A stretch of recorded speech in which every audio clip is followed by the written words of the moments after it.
নমস্কার বন্ধুরা, defence knowledge আপডেটসে আপনাদের স্বাগত। তো বন্ধুরা, বর্তমান বিশ্ব রাজনীতি এক চরম অস্থিরতার মধ্য দিয়ে যাচ্ছে। সংযুক্ত আরব আমিরাত আমেরিকার কাছে এক ওয়ার টাইম ফিনান্সিয়াল লাইফলাইন বা যুদ্ধকালীন আর্থিক সহায়তার আবেদন জানিয়েছে। অন্যদিকে 2023 সালের ডিসেম্বরেই ভারত ও আমিরাত প্রথমবারের মতন রুপিতে তেলের মূল্য পরিশোধ করে এক ঐতিহাসিক পদক্ষেপ নিয়েছিল। আর এই দুই ঘটনা একে অপরের সাথে ওতপ্রোতভাবে জড়িত। একদিকে আমিরাতের ডলারের অভাব, অন্যদিকে ভারতের রুপিতে লেনদেনের প্রচেষ্টা। এই সমীকরণ বিশ্ব অর্থনীতিতে ভারতের প্রভাবকে এক নতুন উচ্চতায় নিয়ে যাচ্ছে।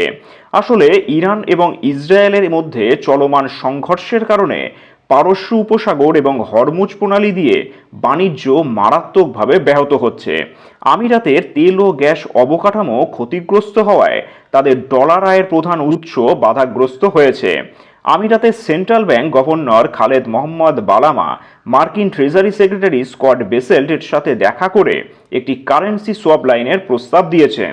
আর এর উদ্দেশ্য হল জরুরি ভিত্তিতে ডলারের সরবরাহ নিশ্চিত করা, যাতে আমিরাতি দিরহামের মান স্থিতিশীল থাকে। আমিরাত স্পষ্ট জানিয়েছে যে যদি আমেরিকা ডলার সরবরাহ না করে তবে তারা তেলের বাণিজ্যে চীনা ইউয়ান বা অন্যান্য আঞ্চলিক মুদ্রা যেমন ভারতীয় রুপি ব্যবহার করতে বাধ্য হবে।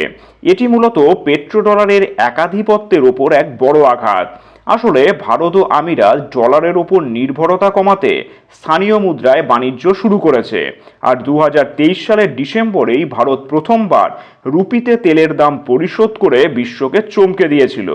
তেলের জন্য ডলারের বদলে রুপি ব্যবহার করলে ভারতের বৈদেশিক মুদ্রার রিজার্ভ রক্ষা পায় এবং ট্রানজ্যাকশন কস্ট বা লেনদেনের খরচও কমে যায়।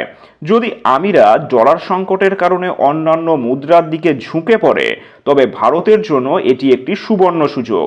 ভারত চাইবে আরও বিশ্বের সাথে তার লোকাল কারেন্সি সেটেলমেন্ট সিস্টেম আরও মজবুত করতে। ভারত একদিকে আমেরিকার কৌশলগত বন্ধু, আবার অন্যদিকে মধ্যপ্রাচ্যের দেশগুলোর বড় বাণিজ্যিক অংশীদার। এই সংকটে ভারত একটি মধ্যস্থতাকারী এবং বিকল্প অর্থনৈতিক শক্তিরূপে আবির্ভূত হচ্ছে। আসলে ভারতের তেলের প্রায় 15% আসে আমিরাত থেকে। হরমুজ প্রণালী বন্ধ হওয়ার উপক্রম হলে বা ডলার সংকট দেখা দিলে ভারত যদি রুপিতে লেনদেন চালিয়ে যেতে পারে তবে আভ্যন্তরীণ বাজারে জ্বালানির দাম স্থিতিশীল রাখা সম্ভব হবে। আমিরাত যদি সত্যি ইউয়ান বা রুপিতে তেল বিক্রি শুরু করে তবে তা কয়েক দশকের পেট্রোডলার ব্যবস্থার পতন ঘটাতে পারে। এতে আমেরিকার বৈশ্বিক আর্থিক আধিপত্য চ্যালেঞ্জের মুখে পড়বে এবং ভারতের মতন উদীয়মান অর্থনীতিগুলোর গুরুত্ব বাড়বে। সংযুক্ত আরব আমিরাতের এই ডলারের জন্য হাহাকার প্রমাণ করে যে যুদ্ধের সময় কোনো একটি নির্দিষ্ট মুদ্রার ওপর অতি নির্ভরতা কতটা ঝুঁকিপূর্ণ হতে পারে।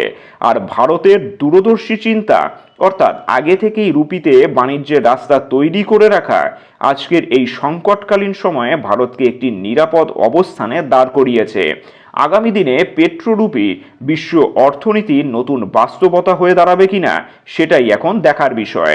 এখন আপনাদের কি মনে হয়, রুপি কি ভবিষ্যতে ডলারের জায়গা নিতে পারবে? এই বিষয়ে আপনাদের কি মতামত তা নিচে অবশ্যই কমেন্ট করে জানাবেন। আর চ্যানেলটি ভালো লাগলে অবশ্যই লাইক, শেয়ার ও সাবস্ক্রাইব করে দেবেন। ধন্যবাদ।